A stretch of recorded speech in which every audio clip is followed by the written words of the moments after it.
yoga from the West. And there we have taken yoga to be just only physical, some asanas and some practices. And in fact, so much so that even our own Swamijis, our own learned people in the field of philosophy, they were saying that I'm not interested in yoga physical, I'm interested in philosophy. As if Indian philosophy is something different from yoga. But actually, what the way that Bhagavad Gita Krishna says that whatever that is the philosophy is supposed to be the science, and then whereas the technology is what is yoga. So yoga is therefore has a practice for the whole personality. When we look at that way, then we look at the whole personality of human being, not just only physical level, but the overall personality level that we look at it. So we have I have a presentation here to show that how that Indian philosophy looked at human being not just only physical body, but to see that we exist at five personality level. Thinking that we are just a physical body is actually underrating ourselves. What is there? After all, a stone is a physical body and a table or a chair is a physical body. We are not like that. A computer also is a physical body. We are something which is beyond that. And therefore, the way when you look at the Indian philosophy looks at human being at all these personality levels. There are several ways of looking at it, but the most important way, which is useful for our yoga, is the way that looking at human being at all these personality level, Annamaya, Pranamaya, Manomaya, Vijnanamaya, Anandamaya koshas.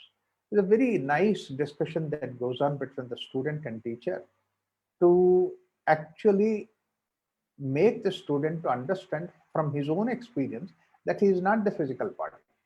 Therefore, the teacher asks the student, from your own experience, you tell me what you are.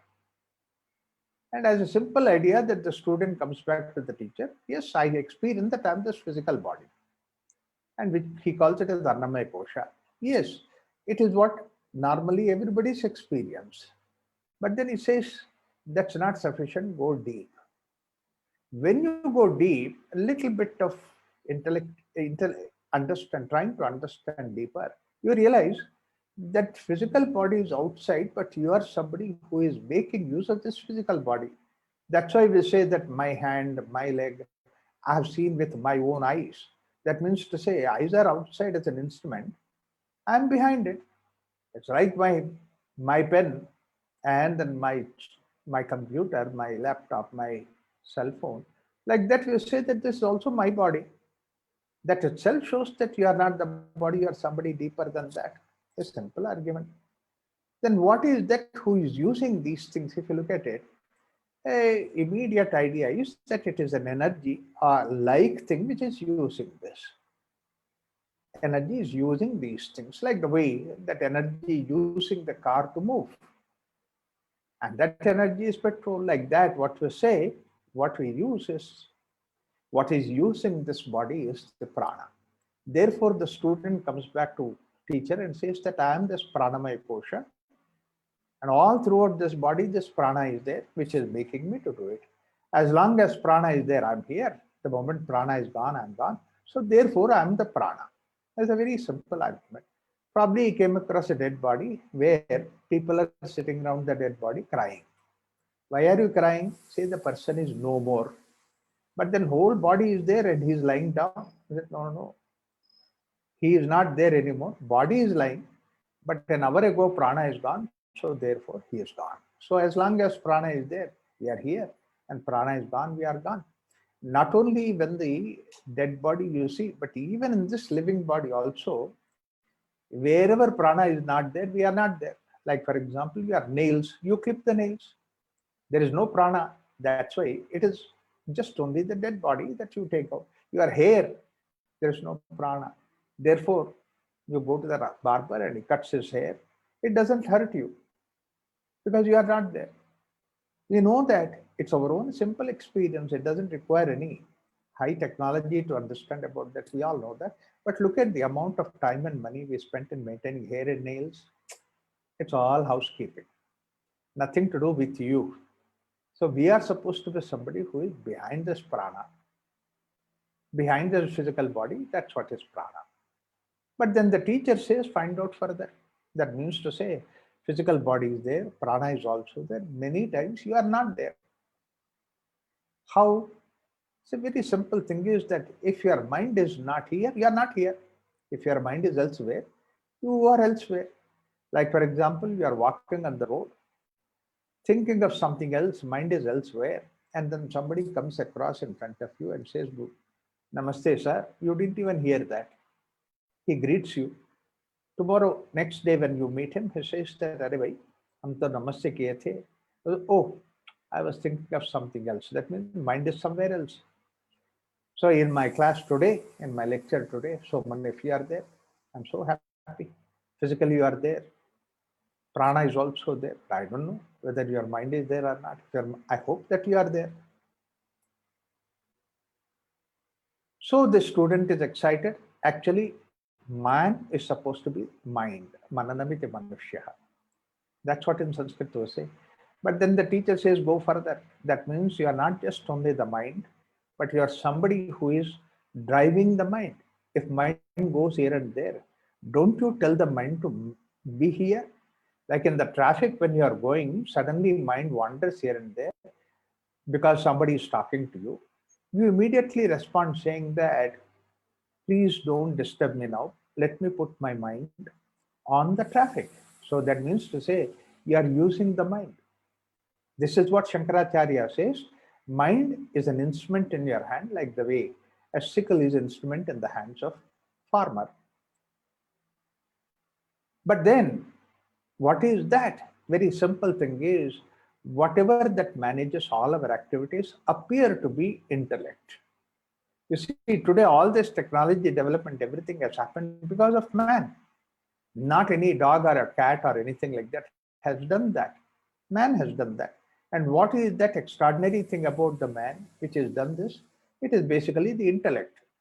Therefore, the student comes back to the teacher, I am the intellect.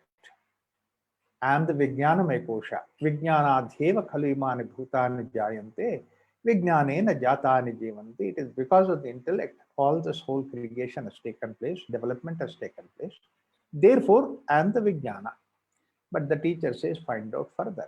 That means to say, you are not the intellect, you are somebody behind the intellect, subtler than the intellect. Why? A very simple experience shows many times intellect says something, advises something, but we don't follow that. Like, for example, a diabetic's intellect says, don't eat sweets. But then the moment he sees sweets, he forgets about all those things and runs for the sweet. Our intellect also says very clearly, get up in the morning and do yoga 6 o'clock. And you put the alarm to ring at 6 o'clock. When the alarm rings at 6 o'clock, what happened to you? You are not there anymore because intellect says, but you are somebody who do not follow the advice. So intellect is only an advisor, not beyond that. And who are we? Why do we sleep? Why do we continue to sleep? Why do we do what we do want to do? It is because of Ananda, because there is joy. Therefore, deep inside, Upanishad says, your very nature is Ananda, and that is what is guiding all your activities. If there is Ananda, that means to say your nature is there, then you follow that. Ananda says that do this, you do that. Ananda says don't do that, you don't do that. So, Ananda Deva Khalimani Bhutani Jayante, Anandena Jatani Jivanti, Anandam Prayanti, Abhisambhishanti. Therefore, our very nature itself is Ananda. The moment that the student finds out his nature is Ananda, he was established himself in that Ananda. Not only that, Upanishad says that whoever finds that Ananda is your nature, you are established there. Well, it is wonderful, but then what happens to us? Though our nature is Ananda, if you look at yourself, it looks like that we are not happy. Upanishad says your nature itself is happiness, but then why are we not happy? If nobody is happy. In fact, everybody says that my happiness is somewhere else.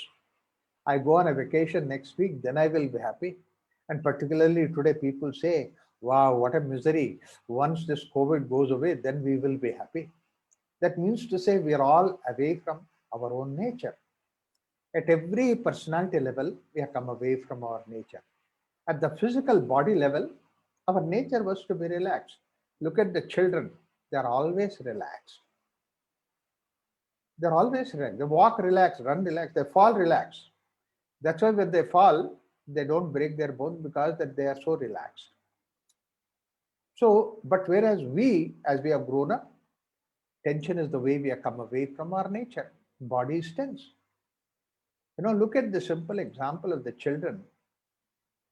Every child all over the world, globe, when you put them in the lying down position, and the simple pastime is every child picks up the toe and puts it in the mouth, both the toes in the mouth, so that the body becomes like a ball. Because muscles are relaxed, joints are relaxed, everything is relaxed, and that's a relaxed position for a child to put the toes in the mouth. And we were also like that when we were children, but as we have grown up, people come to the yoga class and when they say bend forward, Padahastasana, touch the toes. I mean, there are some people who cannot see the toes because of Madhya Pradesh prosperity. But then those who can see the toes, they say those toes as if it is somebody else's, it's your own toes. I say, how can I touch it? My hands don't go below the knees. Why? Because my joints are tense, my back is tense, my waist is tense. Tension is the way we have come away from our nature. But then as a child, you are putting your toes in your mouth. Now what happened? He says that I can do the social service. I can put my toes in somebody else's mouth. Mutual cooperation. Array, tension is the way we have come away from our nature at the physical body. That's what this table shows. A natural state is our relaxation. Tension is the way we have come away from our nature. At the prana level, our nature was to be slow. Look at every child, never in a hurry. The child walks slowly, they put the child in the bathroom, he never comes out of it. Put them into the closet to settle the dress, he will never pick up any dress or she will be tossing over the dress. Mother says, fast. I'm sure that no child is fast. Similarly, mother puts a spoonful of food in the mouth, child, child goes round and round and round. After 10 minutes, mother says, open the mouth. The food is still sitting there. Mother says, eat fast. No child eats fast. Whereas we were also like that. As we have grown up today, we are so fast. We are so fast that every street corner we have fast food center. That shows that how much that we have speeded up. In food eating, that's in every activity we are fast. Every activity we are unnecessarily fast, as if somebody is driving us. At the mind level, a calm state of mind was our nature. The child is always calm. So that means to say, God has not made a mistake as making us an agitated mind, our mind. He gave us a calm mind, but we created an agitated state of. We are worried. And that's what is the agitation. We are worried about everything and anything. If there is nothing to worry, we sit down and worry. Why I'm not worrying about anything? Am I forgetting anything? Not only we worry, we want others also to worry. Wife wants husband to worry, husband wants wife to worry. In Prashanti at our center, that husband and wife came to me for counseling. Initially, for 10 minutes, both of them were sitting together. Afterwards, wife told husband, you go out. I want to talk to Raghuram personally. Then poor husband fellow went out. And then she said, Raghuramji, my main worry is my husband doesn't worry. See, he doesn't worry, that became your worry. This is how we have come away from our nature at the intellect level. Emotion level, imbalance is the way we have come away from our natural state. Deep at the bliss level, at the Anandamaya level, our nature was to be in harmony. It's not only our nature, the whole nature is in harmony. Look at anything in the nature. The plant roots are in the soil, flowers and foliage in the sky. Look at the beautiful harmony in that. An orange fruit, when you take it, the bitter seed and the sweet fruit born together, grow to the fullness together. The seed does not disturb the fruit, fruit does not disturb the seed. Such a wonderful harmony that they have. Everywhere in the nature, you only see the harmony. And we were also the nature, therefore, we had that harmony when we were born. But as we have grown up, absolutely we have come away from that harmony. A simple harmony, we think of harmony between hunger and eating.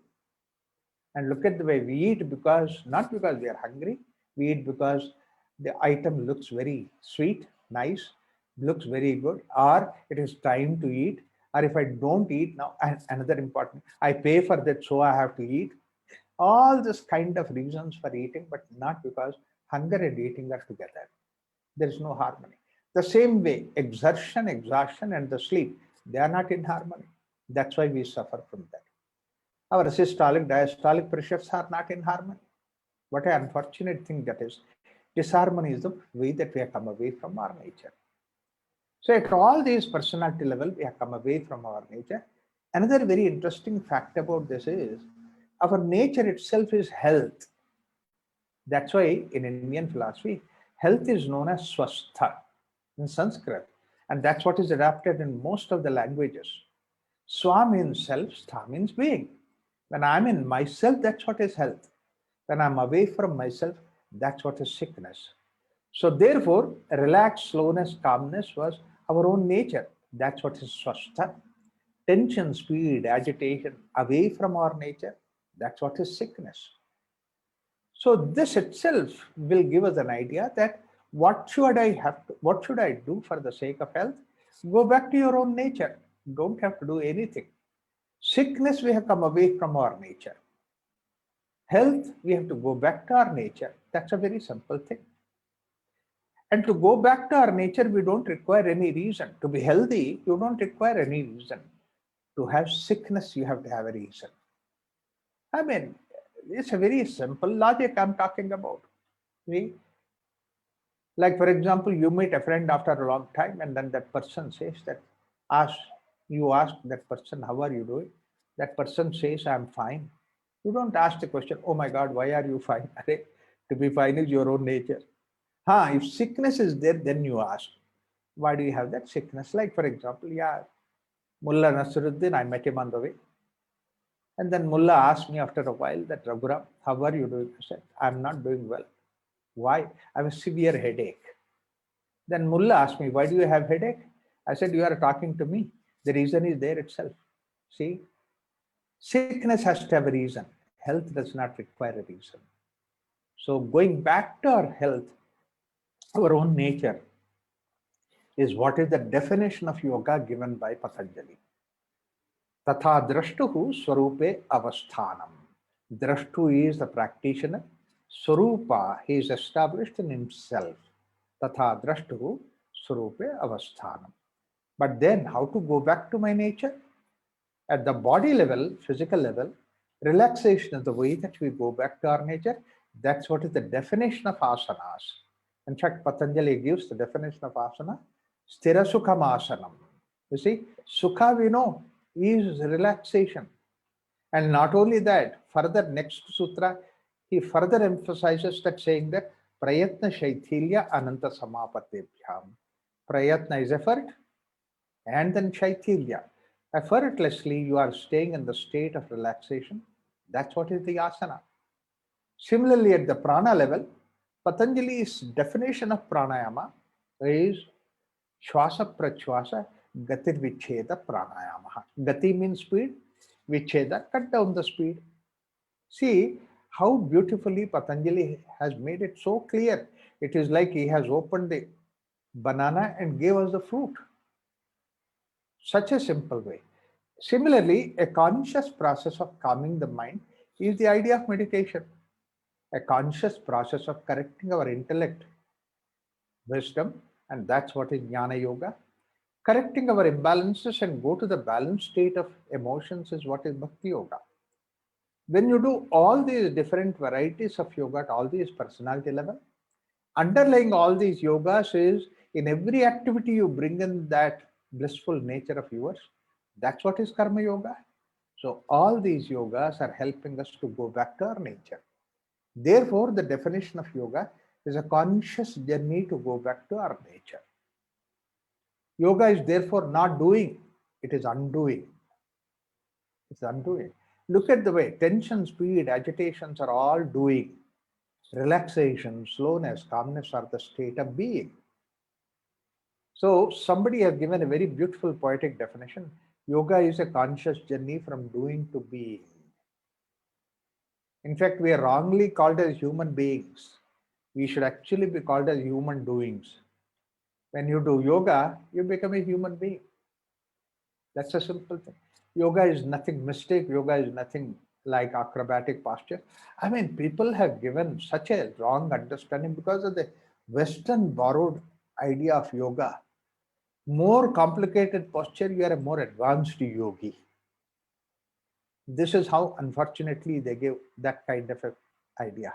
In fact, I was seeing there somebody has given a idea that I was looking at the bookstall, and then there was one book called Yoga for Pregnancy. And on that book cover, there was a beautiful model, very lanky model, very slim model. She was in most acrobatic posture, and that picture was there. When I looked at that book, I was really sweating myself looking at the posture. How can a pregnant lady do this kind of a posture? And that is given on the face of the book. Then I thought, convinced myself, saying that maybe, that is right, because a pregnant lady, full pregnancy, when she looks at that picture itself, she will have a childbirth. She doesn't have to do anything for childbirth, it will just happen like that. This is how people have wrong notion about yoga. At least we in our culture, because yoga is the way that we have arrived at, we should understand yoga at all these personality level. Now, coming back to our nature is what is yoga. And this yoga therapy has a place like this that you can see in this spiral model. I have given the various modalities of therapy. In fact, health is our own nature. In fact, World Health Organization, the top of the voice, they were crying, saying that let us change the definition of health from sickness to definition of health from sickness to well-being. Therefore, they gave the definition that health is not absence of sickness, but it's a positive well-being. That means focus is health. And but unfortunately, the whole practice of modern medicine is focused on the sickness, not on health. Whole focus is on the sickness. Medical profession is on sickness, and the hospitals are about the sickness. Everywhere it is sickness. That's what is the idea. Sickness is the goal. And actually, you are treating the sickness, not health. In fact, that's why asthma, diabetes, these are the names that you know about. We say a person, how is so and so? Is, oh, the diabetic patient, that means to say you identify him by the sickness that he has.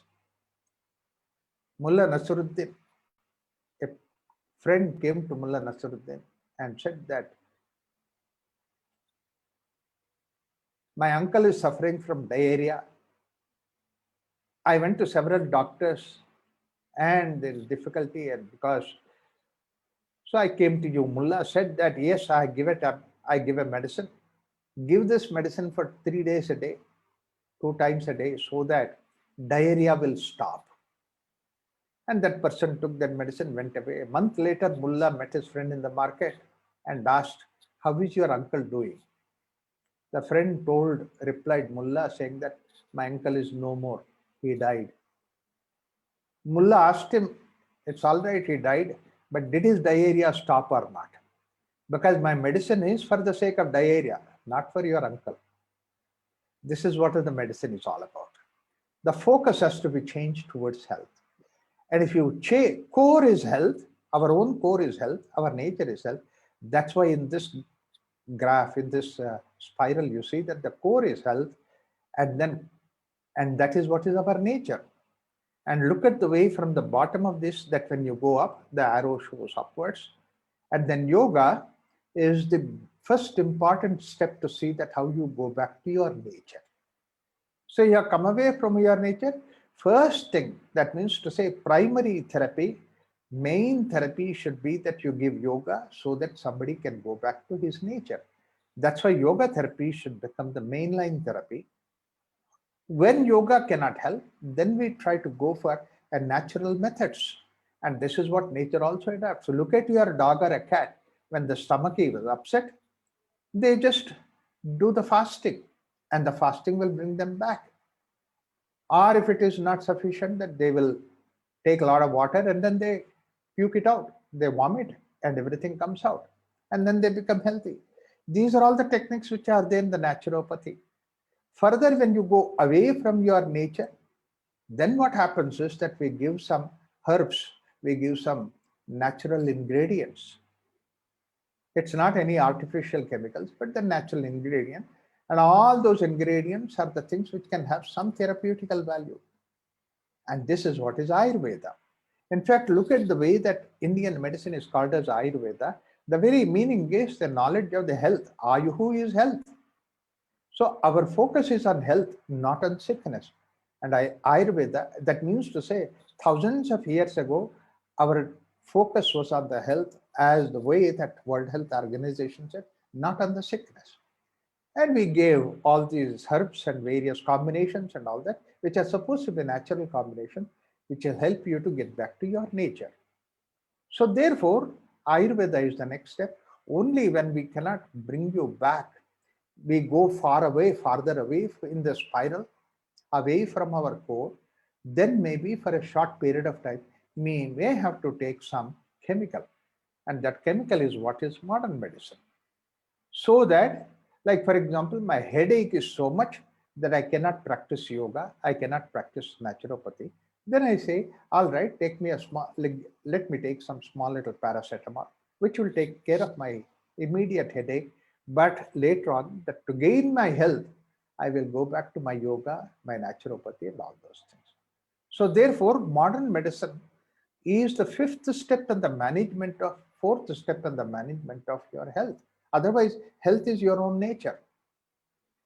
Health comes from healing. Nobody gives us healing. Healing is our own nature. Look at the way that a surgeon, when you have a fracture or something like that, he will put the bone pieces together, he will put a plaster, and he will only say, put a sling and say, don't move this hand so that the bone heals by itself. Bone has a healing power. Therefore, that is what is going back to our nature. So therefore, when the modern medicine also fails, then we say whatever that affected part is there, we have to remove it. That's what is surgery. So when you look at this particular schematic diagram of various modalities, surgery takes a last portion. But even today, this morning, that there was one back pain patient came, he said, every doctor I met, they say that you have to undergo surgery. I asked them, what does MRI show? MRI doesn't show that there is something wrong with my back. But then I have a back pain, therefore they wanted to do the surgery. You see, their first resort is surgery. And when somebody resists that surgery, okay, I'll give you some tablets, painkiller. But then finally, fortunately, came to yoga therapy. Therefore, basically, the correction is going back to your nature, and that's what is yoga. This way, when you look at it, the future of the medicine is yoga therapy, because now people have understood our body is something which is very precious. And in this precious body, I don't want to subject it to any chemicals. Like the way that we take so much care in the food that we item, people go for organic food, organic material. Today, these days, that people don't use even the fertilizers because they say that it should be harmful chemicals that are there in the fertilizers, or even the insecticide, pesticides, we don't use it because that we are health conscious. So while taking food, we are health conscious. We don't want to go for junk food.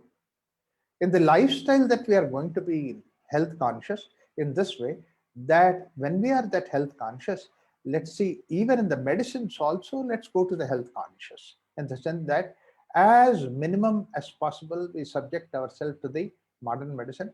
We are not against the modern medicine. We are not against the health of people, but we want to say that empower people with this health.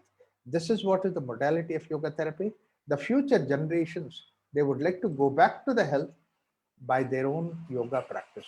It's a spiral, yoga is a spiral upward journey. It's a practice from the physical, mental, intellectual, and spiritual.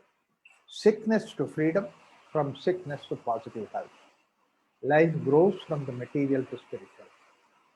Now, this way, when you practice, not just only at the body level, but at all the personality level, when we do it, that's what is real health of yoga. This is what World Health Organization said. Our health should be physical, mental, social, and spiritual well-being at all these personality level, and not the sickness. So when we look at that way, then look at the Anandamaya Kosha. Spirituality is our own nature. And what is that?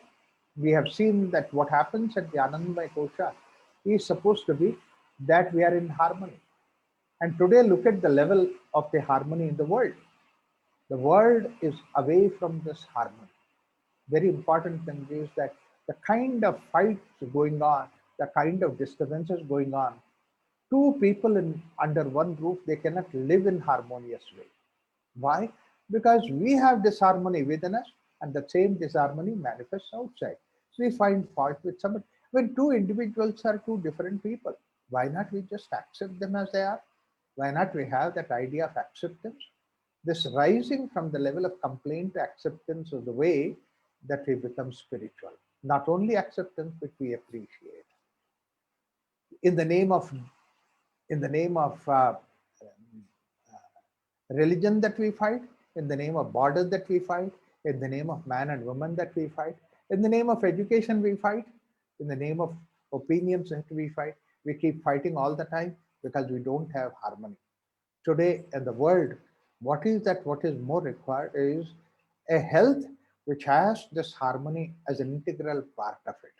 That's why World Health Organization added in the health what is called as spiritual well-being as a part of it.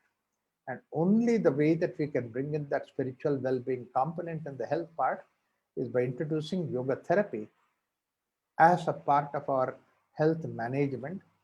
Of all the various applications of yoga, the most immediate concern of yoga application in our day-to-day life is this aspect of it. Let us look at human being as an integral part. When we say integral medicine of yoga or holistic medicine of yoga, it is not that we apply various different medical practices together, Ayurveda, this Veda, that Veda, and all that, this Pati, that Pati. But really, look at human being as an integral being. That means to say, my body, my mind, my intellect, everything works in harmony. If I'm just walking, it's not that my body is walking, but together with my body, my prana is there, my mind is there, my intellect is there, together with that we are doing. So my simple suggestion for everybody is when we practice yoga, whatever practice of yoga that you do it manasa, vacha, karmanaha, you practice that yoga with a holistic personality approach.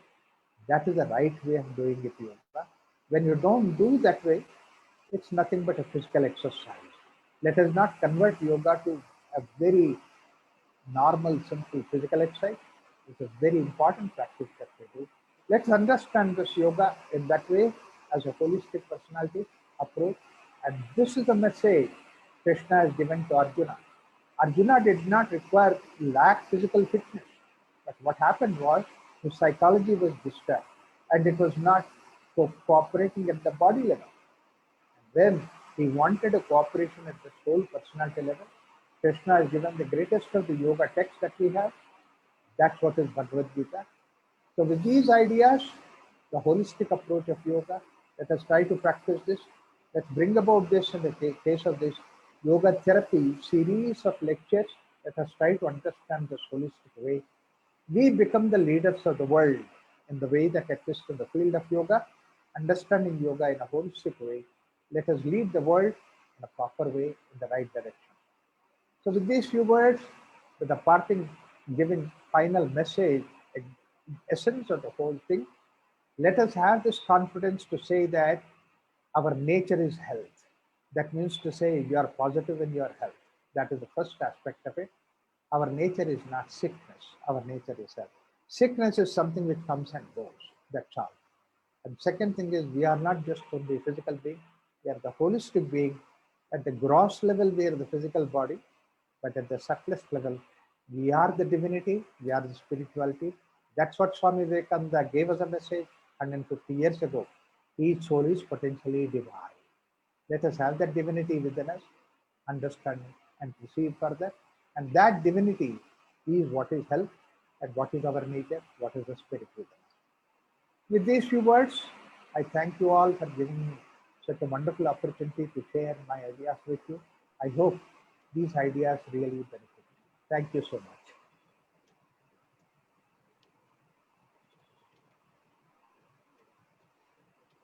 Namaskar, sir. This was Yes. such a wonderful session that has enlightened us for understanding how yoga is working at a holistic level, at the physical, mental, emotional, psychological, as well as social and the spiritual level, and how well yoga can be used for the incorporation of a holistic personality development, and will taking into consideration of all the aspects from the Upanishad and the Bhagavad Gita and various other texts. How beautifully you have explained us and guided us for the way how we look at the overall personality development. And this is what has been the background theory of the entire SPSA education system. And this has really guided lots and lots of students all across the world. For all those speakers who are connected, let me just give you a short introduction of SPSA. It is one of the leading yoga organization in the world who are doing the research in the yoga therapy part, and they have an excellent yoga laboratory also, which are trying to prove how scientifically we can use yoga as a therapeutic tool and what are the basis how it works. So they are doing all the experiments and they are finding out the basis of how yoga works. And we all are we all can take up a chance whenever we are in Bangalore to visit this wonderful campus. It is like that Pavan Bhumi where you go and you can feel that wonderful vibrations of that place, how much energetic you feel in that atmosphere, in the Sanidhya of Shri Raghuramji, then Nagaratna Didi, and Nagendra Guruji, and all the other team members at Vyasa. So thank you very much, sir. And One I thank. information I would like to give is that now that lockdown situation is removed, Huh, people can come here. So that I invite you all wherever is possible, even for a short period of time, to visit and see what is the work going on here. Thank you, Devan. thank you, sir. Thank you very much. And everyone, those who are interested, there are so many courses done of Vyasa, which are right from YIC, that is the yoga instructor course, then the diploma, then the graduation level, that is BSc in yoga, and then MSc in PhD in yoga. There are various courses, and there is a Ayurveda and Naturopathy college as well. We are the center for Vyasa in Mumbai. We are also conducting the YIC courses in Mumbai. So in case those who are wanting to connect to Vyasa can take up this chance to do some courses of Vyasa like the YIC in Mumbai itself as well. So I take this opportunity to thank all of you to connect to us, and Sri Raghuram sir as well for giving us such a wonderful guidance. Thank you, sir. Our tomorrow's topic is also it will be from 6 to 7, and it will be delivered by Dr. Sri Ganesh Rao sir. The topic is already with you all. So please connect to us tomorrow again at 6 to 7. Thank you, everyone. Have a good night. Shubha Navratri.